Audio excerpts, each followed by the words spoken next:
Hi everybody, it's September 22nd, 2025. I understand the hesitation we get when we have choice, what do you call it, choice overloading. There's another term for it, but I can't think of it right now. Choice paralysis, you have so many options and you don't know where to start. You don't know if you want to start. You don't know if you have the energy to keep up with all these options available to you. And so people think the answer is having less choice. And what I really think it boils down to is a tolerance for focus, a tolerance for awareness. And that brings me to the concept of internalizing from illusion. So, as we all know, let me start somewhere else. As we may glean from our existence, we know that there are certain illusions present in our reality. And we could guess that some of them are from a good place and some of them are maybe from not so good place. But there are illusions in our reality, whether we create them by our perception or whether they are just presented to us that way. And so when we try to internalize reality to make sense of it, to progress in our life, to have motion in our life, it may be tough to decipher what the true meaning is, and it just may be a stressful kind of reality that we all live through. And so when I try to internalize reality and forego any tricks of illusions, I notice that the number one key to all this is patience. Because even though you may sense an illusion, you haven't been given enough time to really define the reality past it or within it. You have to be patient, and the truth of some matters unfold in a delayed kind of way. And so once we get past that stage, it is very important to be clear inside. And what I mean is not necessarily to be definitive with our speech, but I mean clear as we can see precisely, we can see keenly inside of us in order to not be swayed or lied to by our emotions. So once you get a good handle on understanding your emotions and not letting them produce a cloudy filter to look inside of you, you will start to be able to decipher the illusion. You'll be able to spot it, and you'll be able to break it down until it becomes metabolized by your spirit, and you get rid of it.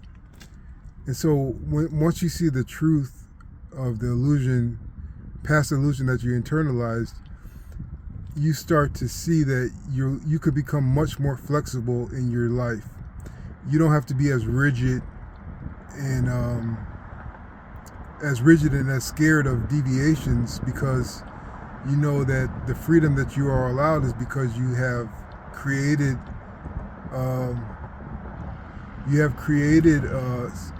more space in order to function, in order to sprout out and develop yourself. And so internalizing reality also encompasses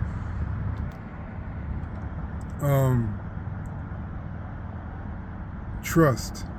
It encompasses trust in God, trust in people, trust in yourself, trust in your thoughts. And this is really a vulnerable state to probe in, because some of us have been repeatedly mistreated, misused, misunderstood by people.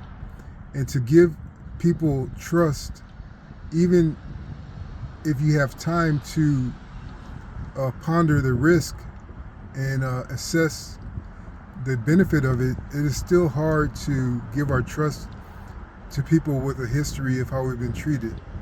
But the most beautiful thing is when you watch yourself, conscious of all the times you've been hurt in the past, you watch yourself give your trust to somebody who may seem on shaky ground, who may seem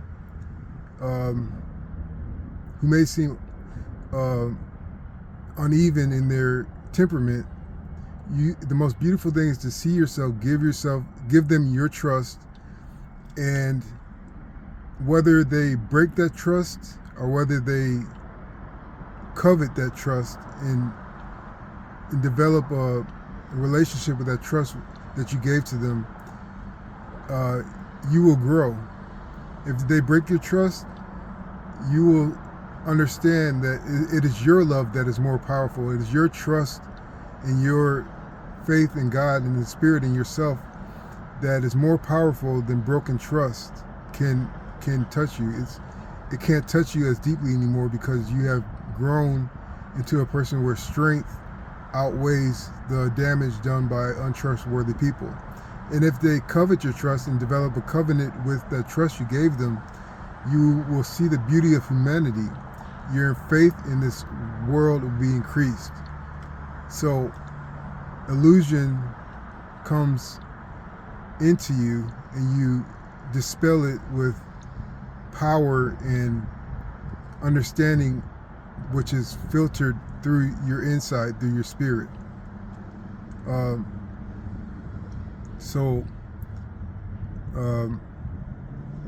Internalizing the reality and filtering out illusion is a skill that takes time. It may take years.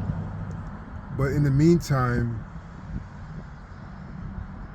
I find that little spats of analysis where you try to break down your day. Like at the end of the day, a good practice is to look back and see your reaction to your interactions with your life. It may be conversations. You may go over conversations and try to understand why you feel this way about what was said or this person, and try to understand why it doesn't sit well with you or why it does sit well with you. Or maybe you could try to remember your day in isolation if you were isolated, and try to remember if you were jovial or happy or humorous in any of those spots of isolation, and that will dispel the power that isolation has over you. So just analyzing your day and bringing truth into the situation of your reality at the end of the day is a good practice in the meantime. So I hope this helps. Thanks.